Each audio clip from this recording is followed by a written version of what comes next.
It was a Tuesday evening. Ordinary. Unremarkable. The kind of evening where nothing special is supposed to happen.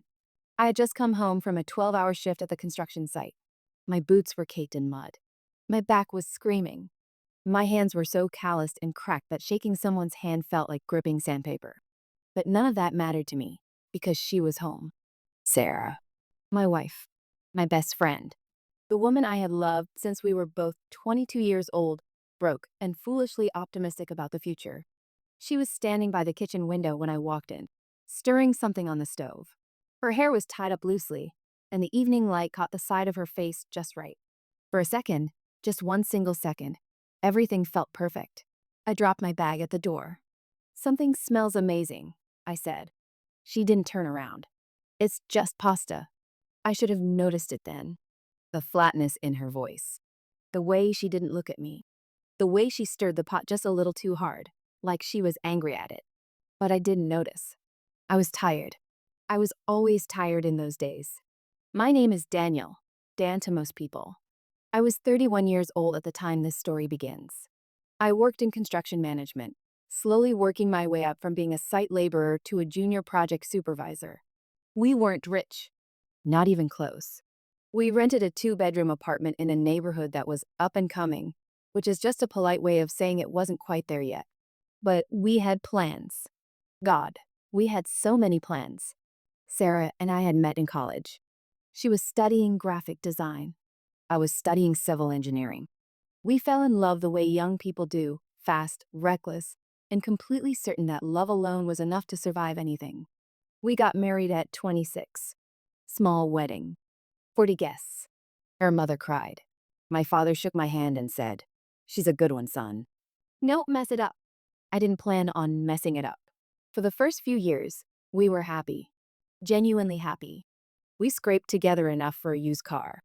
We took cheap vacations, road trips mostly, sleeping in the car sometimes because motels were too expensive. We laughed a lot. We fought sometimes, like every couple does, but we always came back to each other. Then things started to shift. Slowly. So slowly I almost didn't see it happening. Sarah had landed a job at a mid-sized marketing firm. She was talented, brilliant, actually. She had this eye for design that made everything she touched look like it belonged in a magazine. Her bosses noticed. She started getting more responsibility, attending bigger client meetings, networking with people who wore watches that cost more than my monthly salary. And that's where she met Marcus. Marcus Hale. Even saying his name now leaves a strange taste in my mouth. Not bitterness, exactly. Something more complicated than that. Something I'm still trying to name, even after everything that happened. Marcus was the CEO of one of the firm's biggest clients. 40 years old. Divorced. Handsome in that polished, expensive way. The kind of man who always smells like a hotel lobby and never seems to sweat. He drove a car that turned heads. He wore suits that were probably custom made. He had a lake house. A lake house. I remember Sarah mentioning it once, casually over dinner, like it was a small detail. Marcus invited the whole team up to his place by the lake for a strategy retreat, she said. "It's supposed to be beautiful." "Sounds nice," I said, reaching for the salt. That was my response. Sounds nice. I replay that moment sometimes, and I want to reach back through time and shake myself. Over the next several months, Sarah changed. Not dramatically at first, just small things. She started caring more about what she wore. She bought new clothes, nicer ones. And when I asked about them, she said it was for work, for client meetings. She started coming home later. She started laughing at things on her phone and turning the screen away when I walked by. She started looking at our apartment, our home, with this expression I can only describe as quiet disappointment. Like she was measuring it against something else. Against someone else's world. I told myself I was imagining it. I told myself she was just growing professionally, and I needed to grow with her. I told myself that love doesn't just disappear. Not after 7 years. Not after everything we'd been through. I told myself a lot of things in those months. The truth is, I was scared. Deep down, somewhere under all the exhaustion and the hope and the deliberate blindness, I was terrified. Because some part of me already knew. The way you sometimes know a storm is coming before there's a single cloud in the sky. You can just feel it in the air.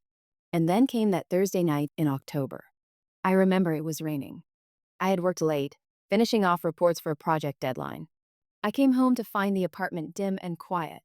Sarah was sitting at the dining table, not eating, not watching anything, just sitting there with her hands folded in front of her like she was waiting for a verdict. She looked up at me when I walked in, and in her eyes, I saw it. Not guilt, exactly. Something worse. Certainty. Dan, she said quietly, we need to talk. And somewhere between those four words and the silence that followed, I felt the floor shift beneath my feet.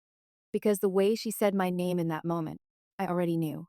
Whatever she was about to say next was going to change absolutely everything. There are moments in life that split your timeline in two: before and after. What Sarah said to me that rainy Thursday night became my after. The dividing line.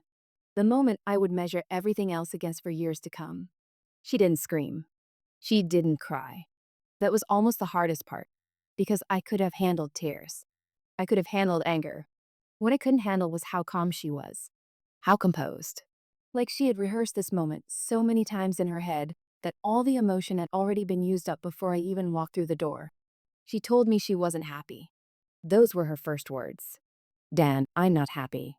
I sat down across from her slowly, the way you sit down when your legs stop trusting themselves. What do you mean you're not happy? I asked. What's going on, Sarah? Talk to me. She looked at the table for a long moment. Then she looked up at me, and her voice was steady and quiet and devastating. I feel like I've been standing still, she said. Like my whole life has just been waiting. And I can't keep doing it. Waiting for what? I said. We have plans. We've always had plans. The savings, the house we were going to buy, the plans aren't a life, Dan. She cut me off gently. Not cruelly. That almost made it worse. We've been making plans for 5 years. And every year something comes up. The car breaks down. The rent goes up. There's always a reason why next year is the year things get better. And she stopped, pressed her lips together. I don't want to wait for next year anymore. I stared at her. My chest was doing something strange, tight and hollow at the same time. Is this about money? I asked. The words tasted bitter coming out. Because I'm doing everything I can. I got promoted 6 months ago. We're doing better than we were. I'm working 12-hour days, Sarah. I'm working myself to the bone for us. I know you are, she said softly. I know. And I'm not saying you're not trying. I'm saying. She paused again, took a breath. I'm saying that maybe us isn't what I thought it was. The room went very quiet. Rain tapped against the window. Somewhere outside, a car passed. Life going on, completely indifferent to the fact that mine was unraveling at a dining table in a 2-bedroom apartment. Is there someone else? I asked. I don't know where I found the courage to ask it. Or maybe it wasn't courage. Maybe it was just that the question had been sitting in my throat for weeks, and it finally got too heavy to keep swallowing down. Sarah didn't answer right away. And in that pause, that 3, 4, 5-second pause, I got my answer. I've met someone, she said. And before you say anything, I need you to know that nothing physical has happened. But I have feelings for him. And I think it's important that I'm honest with you. Honest.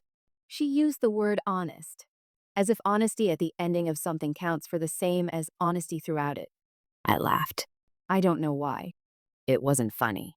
It was the kind of laugh that comes out when your brain simply cannot process what it's receiving, a short, hollow sound that surprised even me. Who is he? I asked, although I already knew. His name is Marcus, she said. He's a client at work. Dan, I didn't plan this. I didn't go looking for it. Don't. I held up my hand. Please don't say the thing people say. Don't tell me it just happened. She went quiet. I stood up from the table. I didn't know what to do with my body. I walked to the kitchen, stood there, walked back. My hands were shaking slightly, and I pressed them flat against the table and looked at her. Really looked at her. This woman I had loved for 9 years. This woman who had slow danced with me in our first apartment because we couldn't afford to go out. This woman whose name was tattooed, not on my skin, but somewhere deeper than that. Are you leaving me? I asked. My voice cracked on the last word. Just slightly. Just enough. She met my eyes. I think I need some space to figure out what I want. Space. Another word people use when they've already figured out exactly what they want, but aren't quite brave enough to say it plainly. I slept on the couch that night. I didn't sleep, really. I lay there in the dark listening to the rain and staring at the ceiling and trying to figure out how the world could look exactly the same as it did this morning and yet be completely unrecognizable. Over the following 2 weeks, our apartment became a strange, silent battlefield. We moved around each other carefully, politely, like two people who had once been in a war together and were now pretending they didn't remember. She went to work. She came home. She was pleasant, distant, present in body, and completely elsewhere in every other way. I tried to talk to her twice more. Both times, she told me she needed more time. She told me she was confused. She told me she still cared about me. Caring about someone, I was learning, is not even close to the same thing as choosing them. Then one evening, I came home and the bedroom closet was half empty. Her suitcases were gone. On the kitchen counter, there was a folded piece of paper with my name on it in her handwriting. I stood there for a long time before I picked it up. And when I finally read what was written inside those 3 short paragraphs, I realized she hadn't needed more time to decide. She had already decided weeks ago, and everything since had just been her working up the courage to go. The note wasn't long. That's the thing that stayed with me. How few words it took to end 9 years. 3 paragraphs. Maybe 150 words. I counted them once at 2 in the morning, sitting on the kitchen floor with my back against the cabinet. I don't know why I counted them. Maybe I was looking for something hidden in the number. Some kind of meaning that would make the math of it make sense. Dan, I'm sorry for doing this the way I'm doing it. I know it's not fair. I know you deserve better than a note. But I also know that if I try to say this to your face, I'll lose my nerve, and I'll stay. Not because I want to, but because I can't bear to hurt you. And staying for that reason isn't fair to either of us. I need to find out who I am outside of who we are together. I need to know if I'm capable of more than the life we've built. That's not your fault. You've been nothing but good to me. But good isn't always enough. I'm sorry. Please don't call me for a while. I need space to think clearly. I will always care about you. Sarah. I read it so many times that I had it memorized by morning. Good isn't always enough. I turned that line over and over in my mind for weeks. Months, honestly. I interrogated it. I held it up to the light from every angle. Was she right? Was I just good? Was that all I had ever been, adequate, dependable, safe, when she had wanted something that made her feel alive? I called my brother Kevin the next morning. He drove over without asking questions, took one look at me, and went straight to the kitchen to make coffee. That's the kind of man Kevin is. He doesn't make speeches. He just shows up. He sat with me for hours. And at some point, somewhere around noon, he said, "What do you need right now?" I thought about it honestly. "I don't know," I said. "I don't even know who I am right now without her." He nodded slowly. "Then maybe that's where you start." It was the most useful thing anyone said to me in that entire season of my life. The weeks that followed were the hardest I have ever lived through. And I want to be honest about that, really honest, because these kinds of stories have a tendency to fast forward through the pain to get to the redemption. But the pain wasn't fast. It wasn't clean. It didn't come in one big wave that knocked me down and then pulled back and left me standing. It came in small, stupid moments. Finding her handwriting on an old grocery list stuck to the back of a drawer. Her shampoo still in the shower. The expensive kind she'd switched to after she started making more money. Her half of the closet not quite empty. A few forgotten things still hanging there, which was somehow worse than if she'd taken everything. I lost weight I didn't have to lose. I stopped cooking proper meals. I went to work because the alternative was sitting alone in the apartment inside a silence so loud it had texture. My supervisor noticed I was off and quietly gave me simpler assignments for a while. I was grateful and humiliated by that in equal measure. Meanwhile, and I only know this because people talk, and mutual friends are terrible at keeping secrets, Sarah was thriving. She moved into Marcus's penthouse apartment in the city center within a month of leaving me. A penthouse. I want you to understand the full distance between where she had been and where she now was, from a 2-bedroom rental with a window that wouldn't close properly in winter, to a penthouse with a private elevator and a view of the entire city skyline. She started posting on social media again, after months of relative quiet. The photos were different now. Dinners at restaurants where a single dish cost more than my weekly groceries. Weekend trips, a vineyard in Napa, a boutique hotel in New York, a sailing day somewhere that looked like the Mediterranean. Her face in every photo was bright and open and almost aggressively happy. I should have unfollowed her. Everyone told me to. Kevin practically begged me. I didn't. Not for a long time. There's a particular kind of torture in watching someone be joyful with someone else, especially when you were there for the years before the joy, the years of struggle, of building, of sacrifice. It feels like watching someone cut the ribbon on a building you poured the foundation for and seeing only the other architect's name on the sign. 6 months after she left, I found out they were officially together.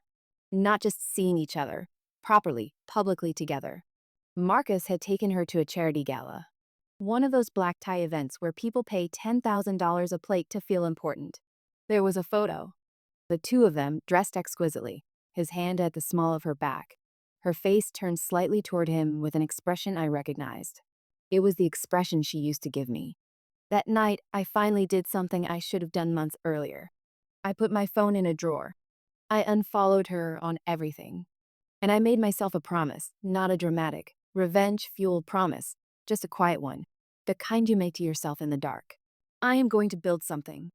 Not to prove anything to her. Not to make her regret it. Just because I deserve a life I'm proud of. And I'm going to start tonight. It was a small promise. Barely more than a whisper. But I meant it with everything I had. What I didn't know yet was that while I was quietly beginning to rebuild, something was already shifting in Sarah's perfect new world, a hairline crack, invisible from the outside, slowly spreading through the foundation of everything she had chosen over me. And cracks, no matter how small, have a way of becoming chasms. They say the best revenge is living well. I used to think that was something people said to make themselves feel better about not actually getting revenge. A consolation prize dressed up as wisdom. But somewhere in the 12 months that followed Sarah's departure, I began to understand what it really meant. It didn't mean flaunting success to wound someone else. It meant choosing yourself so completely, so deliberately, that the wound they left behind slowly stops defining you. That process wasn't glamorous. It didn't happen in a montage. There was no dramatic morning where I woke up, looked in the mirror, and decided to become a new man. It was slow, grinding, unsexy. It looked like waking up at 5:30 in the morning because sleep had become unreliable and I needed somewhere to put the restless energy. It looked like hitting the gym not to look good, but because an hour of physical exhaustion was the only thing that quieted the noise in my head. It looked like eating properly again, reading books I'd been meaning to read for years, calling Kevin on Sunday evenings just to hear a familiar voice. And it looked like work. Relentless, focused, purposeful work. Here's something nobody tells you about heartbreak. If you can survive the first 6 months without completely falling apart, something interesting starts to happen. The energy you once poured into loving someone, into maintaining a relationship, into worrying and compromising and showing up for another person, all of that energy is suddenly yours again. Every last drop of it. And if you're smart enough, or desperate enough, to redirect it instead of drowning in it, it becomes fuel. I became very, very focused. I threw myself into my career with an intensity I hadn't felt since college. I studied for additional certifications in project management. I started networking seriously, attending industry events, building relationships, learning from people who were 10 years ahead of me in the field. I volunteered for the most challenging projects at work, the ones nobody else wanted because of the pressure and the hours. Within 8 months, I was promoted again, this time to senior project manager, overseeing a multi-million-dollar commercial development on the east side of the city. Within 14 months, I had saved enough, combined with a modest inheritance from my grandfather that I had previously been too comfortable to touch, to make a down payment on a property. Not a mansion. Not anything dramatic. A solid, well-located fixer-upper that I could renovate and either live in or sell. I chose to renovate it myself. Nights and weekends. Kevin helped. 2 guys from my site crew helped on weekends for extra cash.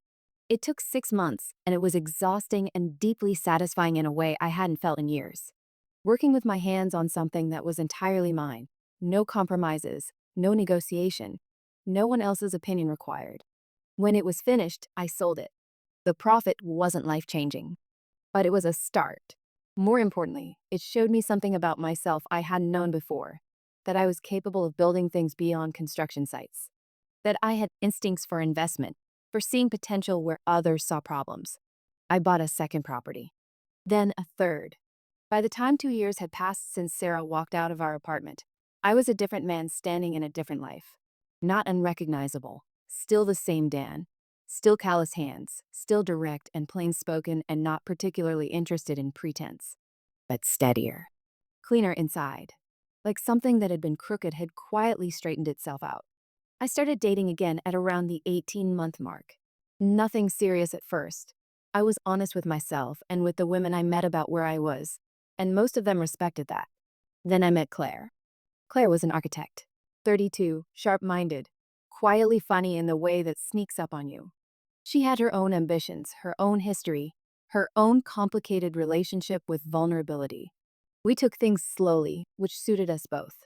She didn't need saving and neither did I, which meant what grew between us was chosen rather than needed. That, I was learning, is the only foundation worth building on.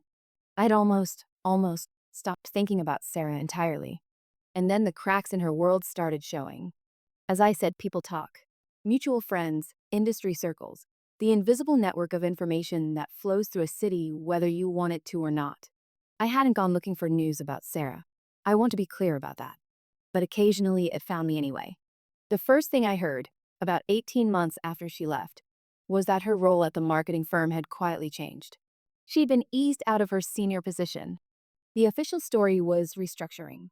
But someone who worked there told Kevin that things had become uncomfortable after her relationship with Marcus became public knowledge. Clients had raised eyebrows. Her professional credibility, so carefully built, had developed a shadow. The second thing I heard was more personal. Marcus, it turned out, had not been entirely honest with Sarah about the kind of man he was. He was charming, generous with money, expert at the grand gesture. But he was also controlling in ways that only became visible once the novelty wore off. Small things at first, opinions about what she wore, preferences about who she spent time with, comments about her work that were delivered as compliments but landed as corrections. Sarah, who had once been fiercely independent, was slowly being reshaped by a man who smiled while he did it.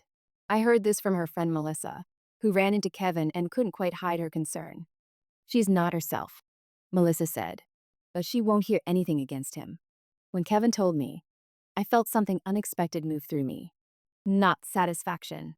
Not the vindication I might have expected to feel. Something quieter than that. Something that felt uncomfortably close to grief. Because whatever she had done to me, whatever choices she had made, the woman I had loved for 9 years was somewhere inside the polished, curated version of Sarah that existed now. And the idea of her being diminished by someone who didn't deserve her was not something I could feel good about. That was the moment I understood something important about who I had become. But understanding yourself, I was about to discover, doesn't protect you from what's coming. And what was coming arrived on a Friday afternoon in the form of a phone number I hadn't seen in 2.5 years, lighting up the screen of my phone like a ghost stepping out of a wall. I stared at her name on my screen for a long time. Long enough that the call rang out. I set my phone face down on my desk and sat very still, the way you sit when something has just walked back into your life, and you need a moment to decide whether to open the door or reinforce it. My office was quiet. Late afternoon light came through the window at a low angle, the kind that makes everything look slightly cinematic, which felt appropriate, given the moment. She called again. This time I answered. "Dan." Her voice was the same. That was the first thing that hit me. How completely unchanged her voice was, when everything else had shifted so dramatically. Soft, slightly careful, the way it always got when she was navigating something difficult. "Sarah," I said. Neutral, calm. A tone I had not been born with but had built, deliberately, over 2.5 years of mornings that required me to be stronger than I felt. A pause. Then, "How are you?" I almost laughed. Not unkindly. Just at the sheer ordinary weight of those 3 words after everything that had passed between us. "I'm well," I said. "You?" Another pause. Longer this time. And in that pause I heard something I hadn't expected, a fragility, right at the edge of her breathing. Like she was holding herself together with effort. "I've been better," she said quietly. We talked for almost an hour that first call. Or rather, she talked, and I listened, which is a distinction worth making. She didn't unravel completely. That wasn't Sarah's way. But piece by piece, in careful, measured sentences, the picture assembled itself. Marcus had not been the man she believed him to be. What had started as control dressed as care had gradually become something harder to excuse. He monitored her phone. He made decisions for her without consulting her: where they vacationed, who they socialized with, what professional opportunities she should or shouldn't pursue. When she pushed back, he was never loud about it. He was worse than loud. He was cold and methodical, withdrawing affection and access like a punishment, and restoring it like a reward, until she found herself constantly adjusting her behavior to manage his moods. She had lost the job at the marketing firm. The full story, not the sanitized version, was that Marcus had made a comment to a senior partner about her performance during a dinner. A casual remark that wasn't casual at all, and had effectively undermined her standing in a room she hadn't even been in. She had left him 4 months ago, moved into a small rental on her own. She was freelancing now, trying to rebuild her client base, her reputation, her sense of herself. "I'm not calling to ask you for anything," she said carefully, near the end of that first call. I needed to hear your voice. I needed to know you were okay. I think about you. I think about what I did, and I think about it a lot." "I know," I said. "Dan, I am so." "I know," I said again, gently, but firmly enough that she understood I wasn't ready to receive it yet. We spoke a few more times over the following weeks, always at her initiation, always careful, like two people walking across ice, testing each step before committing weight to it. I told Claire about the calls, because that's the kind of relationship we had built, honest and without hidden compartments. And she listened without jealousy, which told me everything I needed to know about her character. Then, one evening, Sarah asked if we could meet. For coffee. Just to talk, face to face, properly. I agreed, because I realized I needed it too, not for reconciliation, not for reopening anything that had closed, but for the kind of conversation that a phone can't quite hold. The kind that needs to happen in person to be real. We met at a small cafe, not in any place that held memories for us. She was already there when I arrived. She looked different, not diminished, exactly, but quieter. The expensive polish was gone, or at least faded. She looked more like the woman I had fallen in love with at 22, which was somehow the hardest thing to see. She stood when I walked in, and for a moment we just looked at each other across the small space between tables, and I think we were both doing the same thing, measuring the distance between who we had been and who we were now. We sat. We ordered coffee. And then she said what she had called me to say. "I made a terrible mistake," she said. Her eyes were steady but glassy. "Not just leaving you the way I did, but everything. The way I let myself get seduced by the idea of a different life without understanding what I was trading away. I traded you away, Dan. And I have spent 2.5 years understanding exactly what that means." She reached across the table, not to take my hand, just placing hers near mine. An offering, not a demand. "I'm not asking to go back," she said. "I don't have the right to ask that. I just need you to know that I know. I know what I did. I know what I lost. And I know that you are one of the finest people I have ever met, and you deserve better than what I gave you." I looked at her hand on the table. I looked at her face. I thought about the couch I had slept on, the note with 150 words, the half-empty closet, the months of quiet rebuilding. I thought about Claire. I thought about the man I had become in the wreckage of what Sarah had left behind. And I felt something release in my chest. Something I hadn't realized I'd still been carrying. "I forgive you," I said. Not for her. I want to be clear about that. Forgiveness, I had learned, is not a gift you give to the person who hurt you. It is a weight you set down so you can walk forward unencumbered. I forgave her because I refused to carry it one more day. Her eyes filled. She nodded, pressing her lips together. "Are you happy?" she asked softly. "Now? With your life?" I thought about my answer honestly. The properties. The work I was proud of. Kevin's Sunday phone calls. Claire's quiet laugh in a darkened room. The man in the mirror I had finally made peace with. "Yes," I said. And I meant it completely.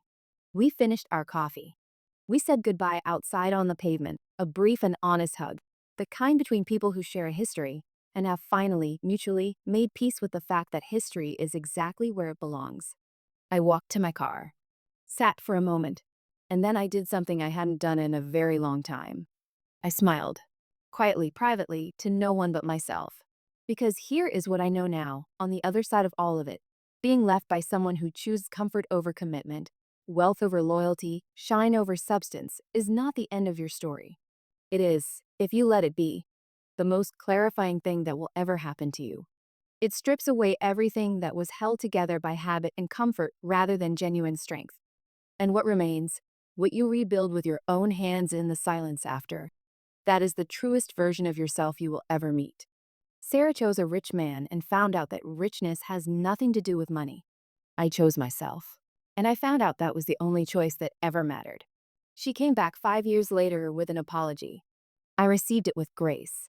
And then I went home to my life, my real and chosen and hard-won life. And I never looked back again. If this story moved you, if you've ever loved someone who chose the wrong direction, if you've ever had to rebuild yourself from the ground up, leave a comment below.